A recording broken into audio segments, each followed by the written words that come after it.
Mga kambal, tayo po yan dito sa may taas po ng durianan. Tanim po ni tatay, ayan po. Tatlong puno po. Kaya tayo po yung umakyat na. Sobrang taas po eh. Ari po, kaya tayo po yung minaamoy. Na durian po, ate po ibabagsak na oh. Ari po ang hinog na oh. At bulok na po ang puwit po ba niya. Ayan oh. Gisak na. Dito lang po naamoy ko ay. Yan ang dami pong bunga oh. Yan oh. Hitik na hitik po ang bunga ng durian po. Ito po yung pangunahin oh. Gawa nang doon sa iba po. Sa ibang puno po ba'y wala pa. Oo. Sa kabila pa po oh. Yun oh. Dilaw na rin yung isang yun oh. Yan po oh. Pakakadami. Hitik na hitik sa bunga po. Baka po ito mayroong 50 ng bunga. Yan po oh.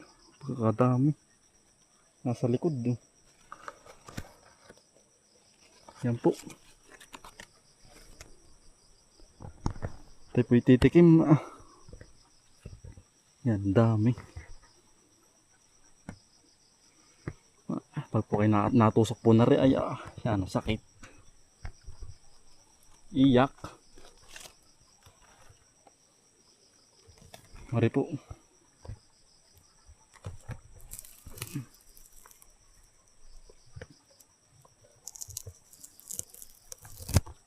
Mari po ate, babagsak na.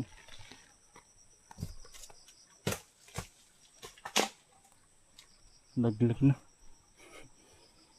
Tayo po'y bababa na. Yan po pagkakadami. Hitik po sa bunga. Ang durian po. Pagkakadami.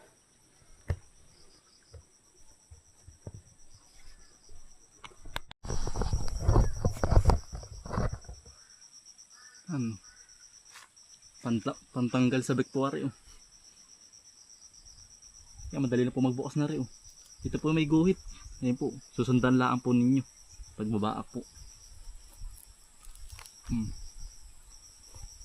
Nakakamiss pong mag-ano po kumain ng durian.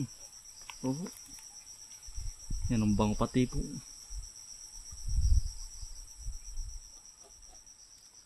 May naamoy po sa taas kaya po ako umakyat sa taas. Nagtataka nga po ako. Yang bes pong lumaki po ba ng durian dito? Samantalang sa iba po ay ano? Sa ibang puno po ay ang liliit pa po ba? Mga buko pa po, kalaki pala ang po. Pangunahin.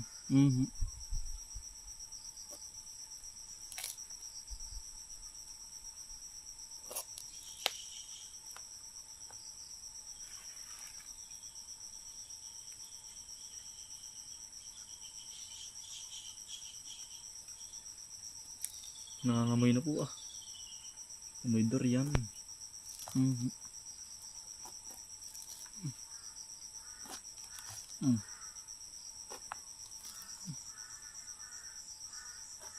Yung iba po hindi po nakain ng gana rin. Ito po yung masarap, masustansya po rin.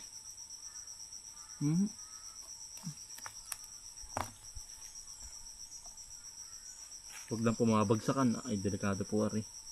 Gawa nang nakapanood po ako ng ganito, nabagsakan po patay. Bata. Sa loob ng bahay. Ano po siya, lampasan po. Nabagsak po sa yero, bumagsak sa yero. Lumampas po sa bahay mismo. Ay natutulog po yung bata. Patay. Nabagsakan po.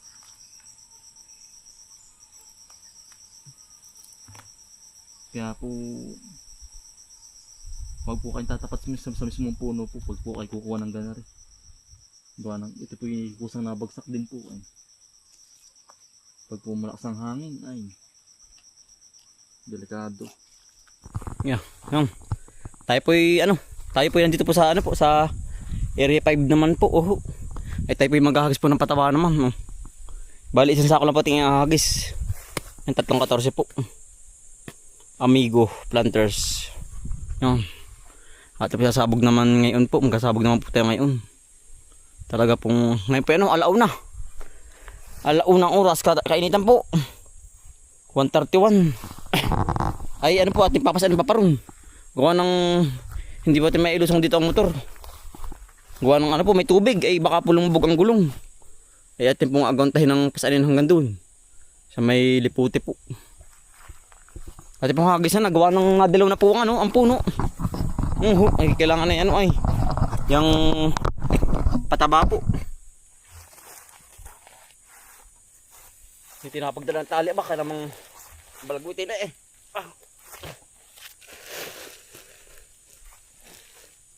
Kasi utol po yan, wala. Yang nasa ano po. Nasa kabilang area po, sa area 3. Pinupunta po yung ating palayan doon, gawa ng ano po.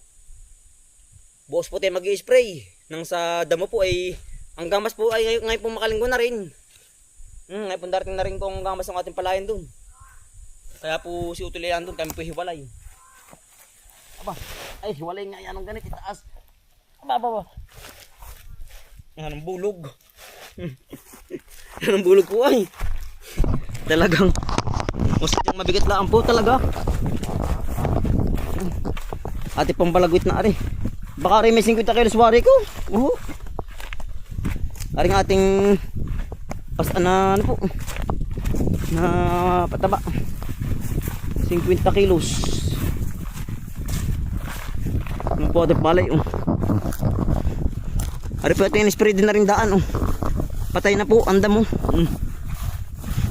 Iwas nga po tayo sa ahas ay baka po makatuntong. Kaya po ito yung spray na rin Ngayon po yung labas ang ahas, mainit ay Hindi kaya rin maputol. Ano kaya tayo na rin? Ano kaya? Aba, wari ko Gapok na nalagitik Yan po ating palay Ate pong lalagyan na ng pataba. Aba, talaga pong daig pa nag-gym na rin. Bagay na rin po. Ay daig pa. May tulog ang pag-gym. Dito na Yan Marami po naman tayo na palay Gawa ng baha po. Kaya namang itaas. Ate pong hagisan na. Ate po sasabog na. Talagang sunding pa rin pong init Tayo po magkukumpa Gawa ng lalo pong itim ang ating mukha. May itim na nga ay itim lalo. Kailangan may ganda rin kumpa. Lalo pa masusunog. Talaga pong yan ang bilis pong makapagpaitim ng init. Kaya po tayo lagi may ganari sa mukha. May kumpa.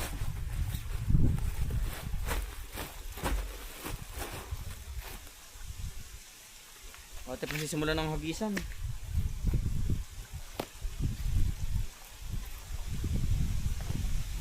Ba, yung makalas.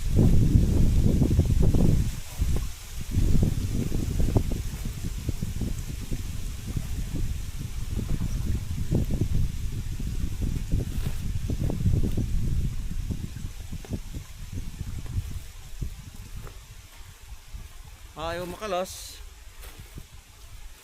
Nawala ang sipo ay. Hilap.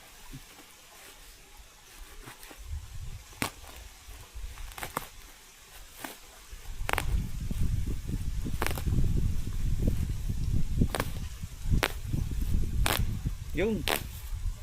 Hilap po talagang nawala ang sipo.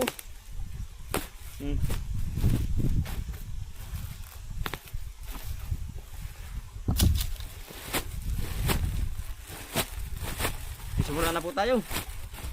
Start na. Para po tumaba ng ating palay. Yan papayat na ay. Kulang po sa pakain. Kailangan po yung mahagisan na ng pataba.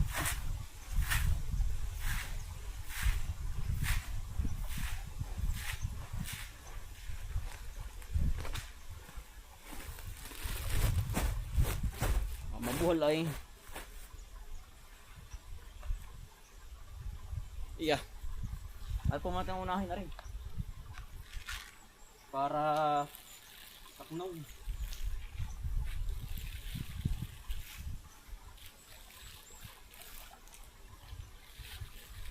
Ate pong pinatay ng patubig. Para po hindi maanod ang abono. Pataba.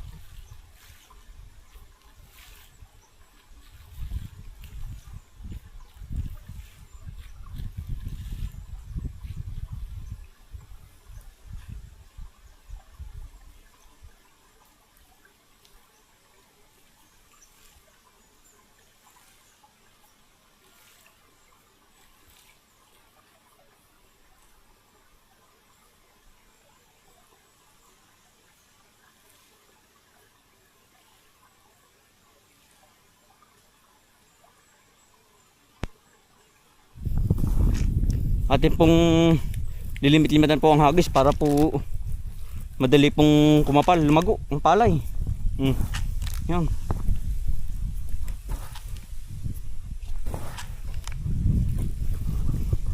Ay pag ganda rin naabunuhan ay yan po'y sabay ganda po, sabay kapal. Biglang susuwi po yan. Pataba na rin po yung mga ano po, asula. Yan oh. Yung mga brown. Yan po yung pataba na rin sa palay. Laking pataba na rin po. Nadukal ng baha ay oh. Yan po, naging layon po. Ang istulan layon na. Yan. Tayo po ilulusong na. Para po malagyan lahat.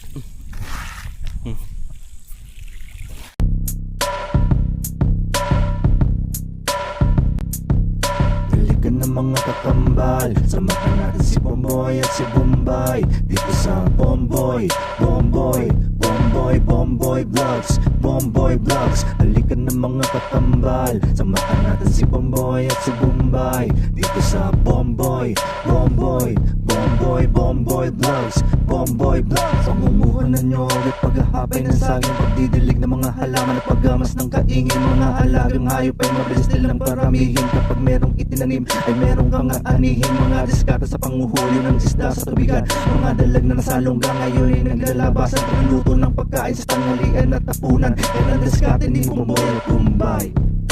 Balikan ng mga kakambal, samahan natin si Bomboy at si Bombay dito sa Bomboy, Bomboy, Bomboy, Bomboy Vlogs, Bomboy Vlogs. Balikan ng mga kakambal, samahan natin si Bomboy at si Bombay dito sa Bomboy, Bomboy, Bomboy, Bomboy Vlogs, Bomboy Vlogs. Panguhuli ng hipon gamit ang pain sa taim, pamimitas ng mga prutas sa gilid ay nakatanim. Papaya, guyabano, saging at saka mangustin. Siguradong mawiwili ka kapag ikay nakatikim. Pamamako, talbos na kamote at saka balinghoy.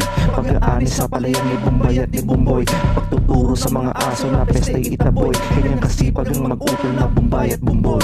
Balikan ng mga kakambal, samahan natin si Bomboy at si Bombay dito sa Bomboy, Bomboy. Nadali din po natin. Abunuhan.